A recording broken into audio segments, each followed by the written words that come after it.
राजा विक्रम सिंह अपने राज्य में सबसे बुद्धिमान, मेहनती और निडर व्यक्ति को अपना मंत्री बनाना चाहते थे। उन्होंने पूरे राज्य में एक अनोखी चुनौती की घोषणा करवाई।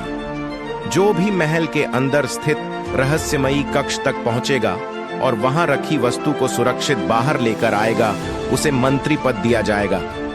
लेकिन कोई नहीं जानता था कि रहस्यमयी कक्ष में क्या है।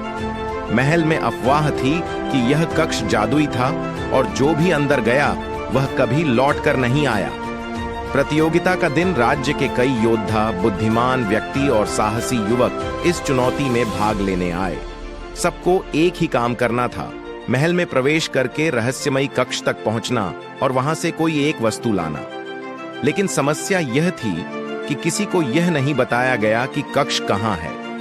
आलसी लेकिन चालाक रघु नाम का एक व्यक्ति भी इस चुनौती में भाग लेने आया, लेकिन वह स्वभाव से आलसी था। उसने सोचा, अगर मुझे यह पता चल जाए कि कक्ष कहां है और उसमें क्या है, तो मैं बिना मेहनत के मंत्री बन सकता हूं। रघु ने सैनिकों से दोस्ती करने की कोशिश की, महल के नौकरों से पूछा, लेकिन कोई भी कुछ बताने को तैयार नहीं था। तभी उसने एक बूढ़े सेवक को महल के पीछे अकेले जाते देखा।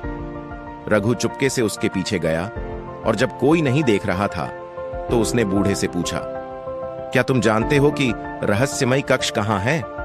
बूढ़े ने ठंडी आंखों से रघु को देखा और कहा, मैं जानता हूं, लेकिन वहां जाना बहुत खतरनाक है।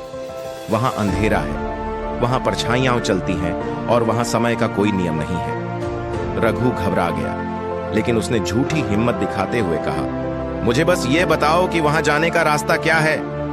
बूढ़े ने धीरे से कहा, अगर तुम सच में वहां जाना चाहते हो तो महल की तीसरी मंजिल पर एक लाल दरवाजा है, लेकिन ध्यान रखना, वहां से लौट पाना हर किसी के बस की बात नहीं।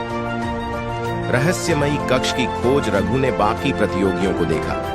वे महल में इधर उधर भटक रहे थे, लेकिन किसी को भी सही रास्ता नहीं मिल रहा था। उसने मौका देखकर चुपके से तीसरी मंजिल पर जाने वाली सीढ़ियां चढ़ ली। सीढ़ियां चढ़ते ही माहौल बदलने लगा। वहां एक अजीब सी ठंडक थी। हर कदम के साथ ऐसा लग रहा था मानो दीवारों से कोई उसे देख रहा हो। जब वह तीसरी मंजिल पर पहुंचा तो उसने देखा कि एक लाल दरवाजा था, बिल्कुल वैसा ही जैसा बूढ़े ने बताया था। रघु ने हिम्मत करके दरवाजा खोला। रहस्यमयी कक्ष के अंदर जैसे ही रघु ने दरवाजा पार किया, उसकी आंखें